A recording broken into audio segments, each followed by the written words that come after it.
morning. Welcome back to the channel. I'm out here this morning. I have to talk kind of quiet because I'm in a pea field, and it's kind of half early. The sun, if you can see, is just starting to come up over there. These peas, they like to get up early in the morning, so I'm out here sneaking in this field, having a look at these peas to see if they're ready. And I'm going to meet the field rep here in a few minutes. But I just thought I'd get out here and get the video kicked off and show a little bit. I thought that was a beautiful sunrise we got happening over there. A little bit cloudy. I'm really hoping we can do wheat today. Anyway, I'm going to wait here for a few minutes. But we have to kind of be quiet because we don't want to wake the peas. The frogs, you can probably hear the frogs. They're chirping over there. But anyway, she ought to be here in a minute. So I'm out here today with Stephanie Ham from Bondwell. And we're sneaking up on these peas. It is daylight. For a change. And she'll tell us what all we're doing besides getting exercise. Yeah. So basically we just try to take, we kind of target about 6 feet, 4 to 6 feet in 4 different rows in 3 different locations. Just try to get a representation of the entire field. So we've watched the whole field from planting, so we know of a bit of variability in the field, as well as we look at other things like plant health to kind of help select the sites that we choose from.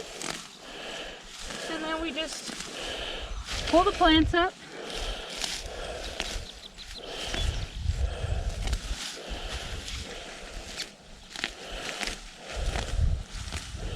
Lots of moisture. Well, I don't know how much rain they got here the other day. We got about, I thought 3/4 of an inch. Okay. I just live a couple of roads over. Fair enough. Well, I mean, some places got 4. Yeah, Chatham got 5. I don't think anybody really needed quite that much in one dumping, but I know it was dry.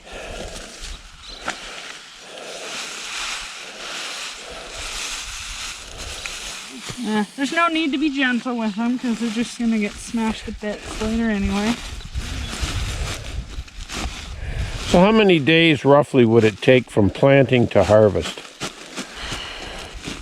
They call peas a 60-day crop. Now obviously that differs on when they're planted, because peas planted in the beginning of May are going to come off in many more days. We'd say maybe when we first plant our first peas, usually in the beginning, mid-April at this point, depending on our spring, we target about June 15th for harvest on our first peas. We have different varieties, we deal in heat units, so our shortest day being about 1140 heat units. Our longest day is about 1620. So, and usually our last planted peas are around, say, July 10th. June 10th. And those will come off around near the end of What July. about crop rotation? 4 years mandatory. Root rot is a big issue that we have in peas, so we require 4 years minimum. Obviously, more the better. 4, 5, 6 seem to be the most common. Anywhere outside of that, growers generally don't have the land base to support crop rotations any larger than that. But yeah, for the most part, I mean, this is a healthy crop. Was able to get some timely rains, and I mean, I I don't want to say it doesn't really matter what kind of grower you are. You're always going to have weeds at the tail end, because with peas there's not a whole lot of post-emerge herbicides we can use. We require both a Canadian and an American registration on a product, just because we do have a tendency to pass products from our plants here in Canada to our plants in the US. Not to mention we do have some American customers. So by basically not putting a flag on certain fields where, oh, this can only be a Canadian product, by making it mandatory for both dual registration, we can ultimately ship whatever we have across. So Yeah, it's a big job trying to keep product separate in the warehouse for specific countries. So what's the end market for these peas? so these peas for our facility in Tecumseh, they are a mini pea. So common products that you would see would typically be your green giants at the grocery store. So we do canned and frozen product. Oh, you can down there too? Yep. So, you know, if you go to the grocery shelf, your green giant, I think they're called sweetlets these days. So the smaller size pea, I think they're mini sweetlets in the bag.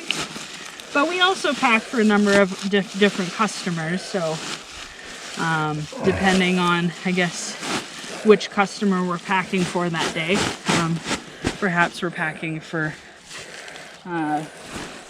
Loblaws, Costco, many different labels. A lot of the product of Canada, basically products that you'd find at your local grocery store, would come from us. And it really just depends on what customer we're packing for that day. So institutional size, that would be part of your market too? Yes. Now, because we have 3 plants in Ontario, myself out of Tecumseh, we have a Strathroy plant and an Ingersoll plant. If I'm not mistaken, I believe Strathroy focuses a little bit more on, I wouldn't necessarily say institutional, but definitely the more food service level. Yeah, bigger packages. Bigger packaging. And that's the other thing. All of our plants, we have packaging facilities within our factories. So right now we ultimately call this bulk pack. So everything is, for the most part, either being canned without labels or frozen into large bulk totes. And then throughout the entire year, as we're filling bags or blends or mixes, then we are pulling from those bulk totes. So these could end up with mixed with sweet corn and carrots. Oh, for sure, yeah. Any vegetable blend that we've got, it could be in there. So what we're doing here is she's using GPS to find the location where they sampled this field Saturday or yesterday. Yep, both. Get sampled every day as you get close to harvest in the same location. Obviously true for 2, not in the same location, but same kind of area. We came in from a different direction, so that kind of throws a little bit off, but all in all, this field is very uniform, so it's not, I'm going to say, not as critical that we have to be in the exact same spots, but the fields that are much more variable, it is definitely way more important to get into the same sampling regions, because, you know, we've identified weak areas, heavily stressed areas, maybe areas that have been impacted by, you know, insect pressures or disease. So things like that we have to really pay attention to.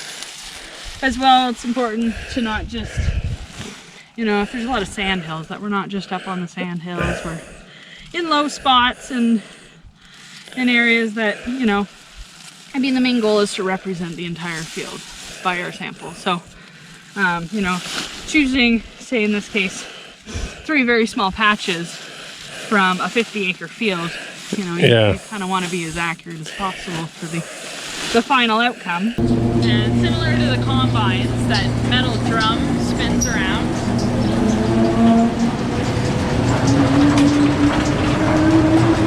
There's a series of paddles inside that basically spin around and ultimately smashes the peas out of the pod. Yeah. It's kind of like a rotary combine. Yeah. A lot like a rotary combine, only a lot more gentle.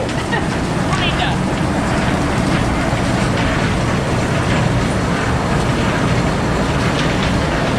So what she's doing is dropping a sample in. It'll go through. This is a converted pea harvester, and what she's doing is imitating the pea combine to thrash these peas out.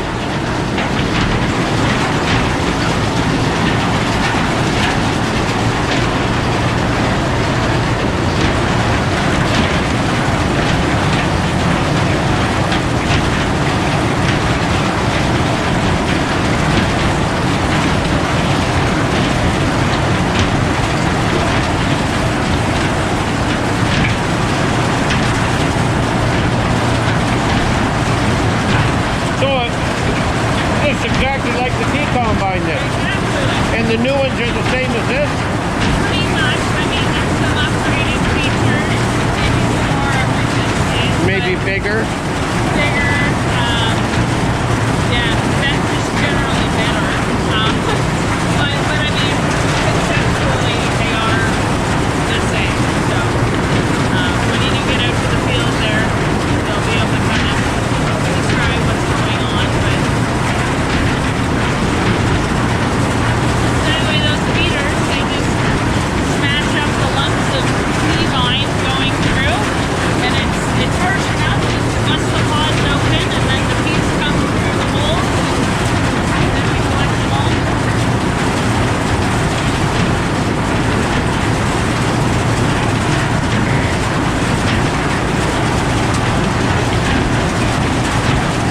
We have belt separators for soybeans a lot like this. And what they do, they take out kernels of corn, because the soybeans roll off the belt, and the corn stays on the belt and goes off.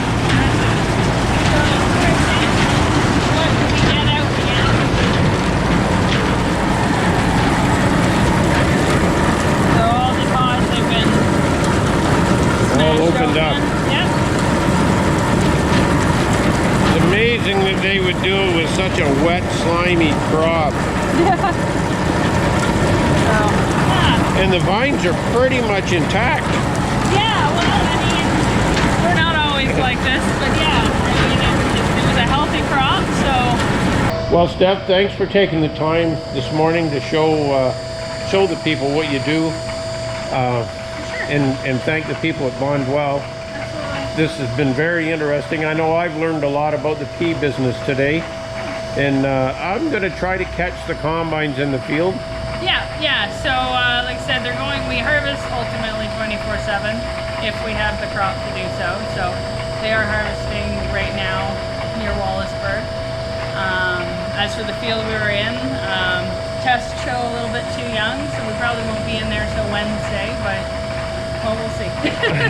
Well, if wheat won't go, I may take a shot out to that field they're in today. Okay. See if I can catch them. All right. Well, thanks a lot. Really enjoyed the day. Absolutely. So I'm out here in the field with the combine.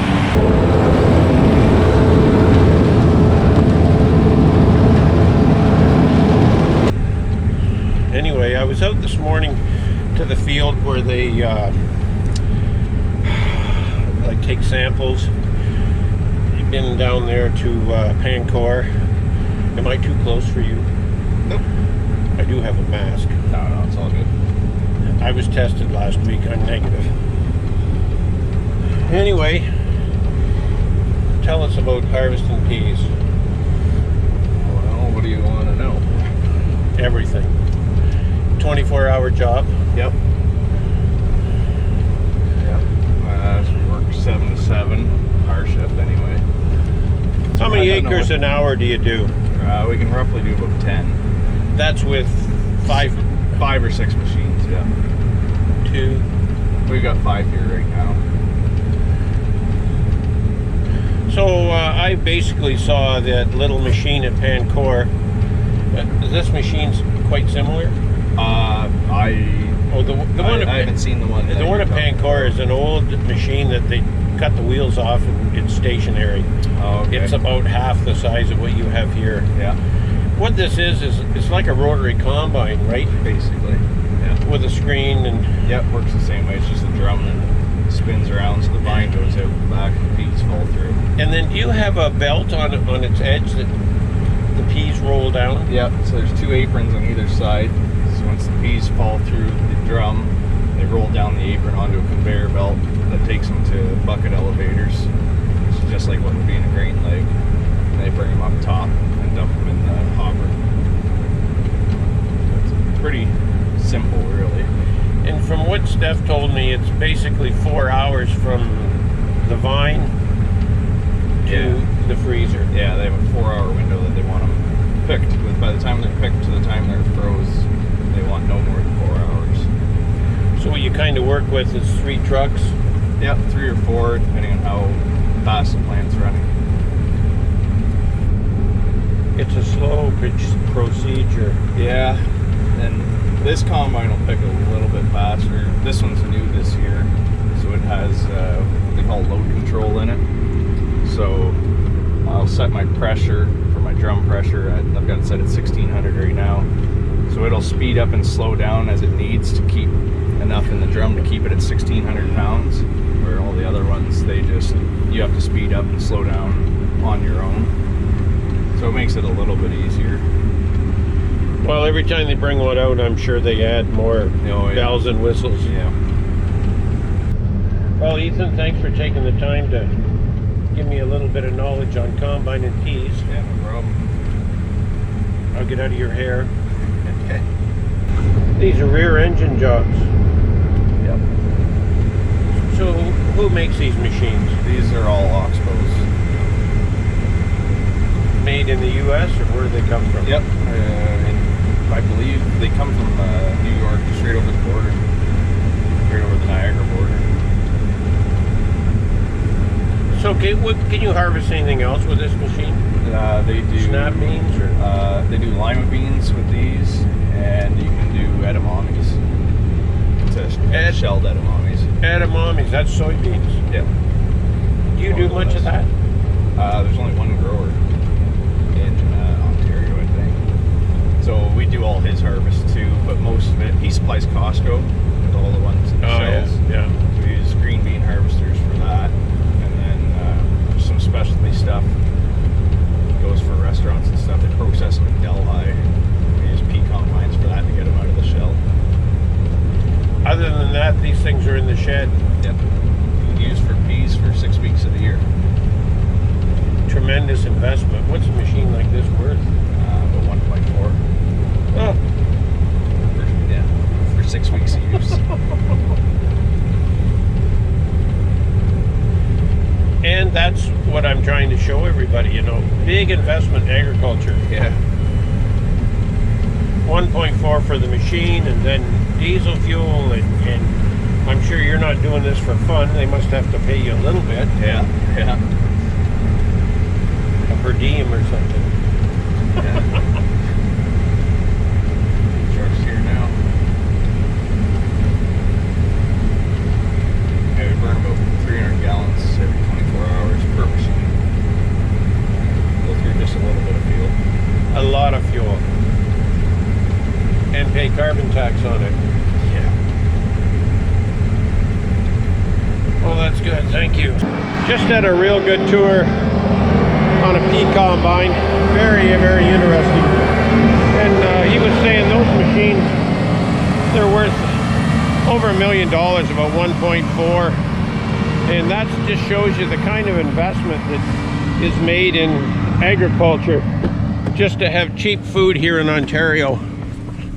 Anyway, if you've enjoyed this video, give us a like, and if you haven't subscribed, please do so at this time. That'd be great. And I'll catch you again.